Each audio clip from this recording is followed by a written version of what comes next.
Olá, queridos! Eu sou o Padre Rodrigo Carneiro e esse é o nosso canal Atraídos pela Palavra de Deus.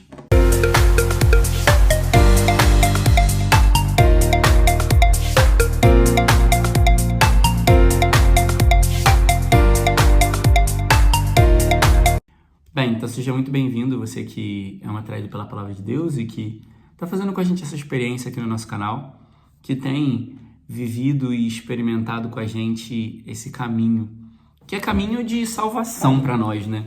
Que é caminho de, como dizia na liturgia de ontem, quem guarda a palavra tem Deus dentro de si. Então é caminho de encher-se também de Deus, da sua presença e do seu amor. Bem, na primeira leitura de hoje, ainda nos Atos dos Apóstolos, a gente vai ver se intensificar a oposição, né, a Paulo. Então, os homens vão enviar uma comitiva para a cidade onde ele está, para incitar judeus a apedrejarem, né? Então vão convencer a multidão contra ele. Então a gente vai ver que na vida cristã sempre vai haver oposição. A gente nunca vai agradar a todos. Jesus não agradou, Paulo não agradou, Pedro não agradou, porque, literal, esse ditado popular de que a verdade incomoda é muito real. E como Jesus é a verdade e nós anunciamos essa verdade, né? Então isso é muito real, essa oposição que vai existir. Também um outro ponto importante é que o próprio prólogo do Evangelho de João 1, vai dizer: ele veio como luz, mas aqueles para quem ele veio não o aceitaram e preferiram as trevas. Existem pessoas que não vão querer a luz.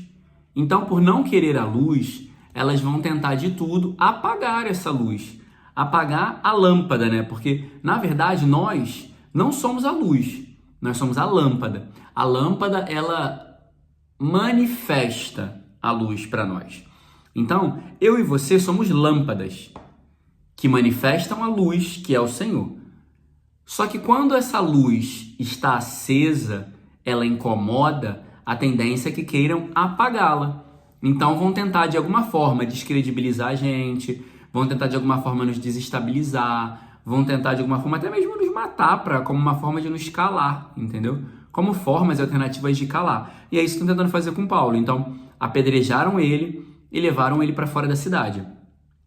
E pensavam que ele estava morto. E aí quando eu li isso, eu só me lembrava do Salmo que diz, né? Aos olhos do mundo está morto, mas o Senhor é a sua vida. Porque Paulo fez tudo aquilo e está passando por tudo isso, não porque ele queria se promover, não por um desejo pessoal, mas porque ele estava fazendo tudo isso por amor ao Senhor. Então o Senhor é a vida dele, o Senhor é a recompensa dele, o Senhor é quem sustenta ele. Então muitos vão pensar que ele está morto, mas na verdade o Senhor está dando vida a ele, vida eterna, vida em abundância e verdadeira.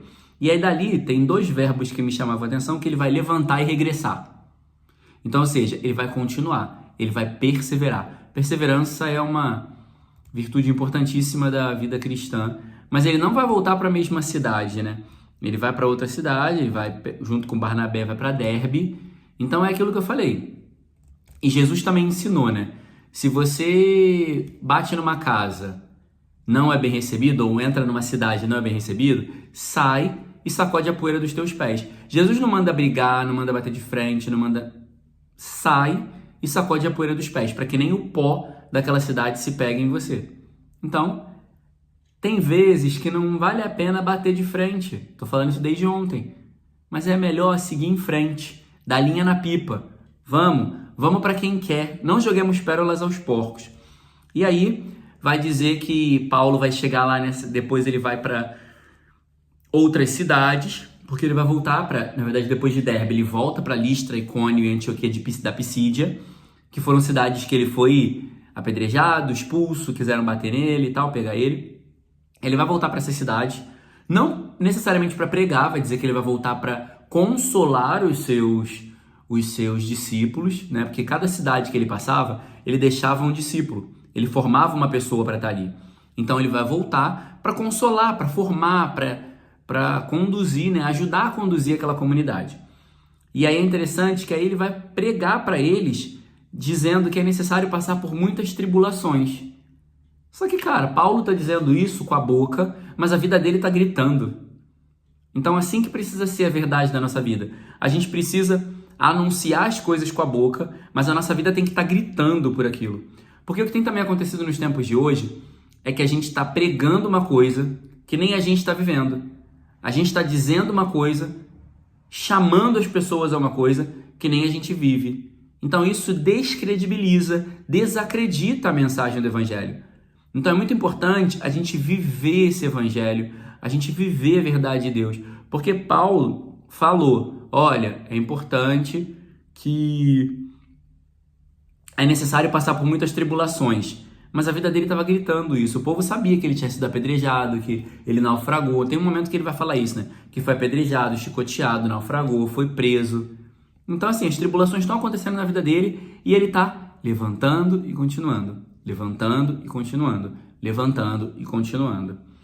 O Evangelho vai falar que Jesus vai nos deixar paz e vai nos dar a sua paz, que não é a mesma do mundo. Porque a paz do mundo é uma paz de ausência. Eu vou estar em paz quando essa pessoa não estiver mais aqui me perturbando. Eu vou estar em paz quando não tiver guerra. A paz é a ausência de guerra. Não.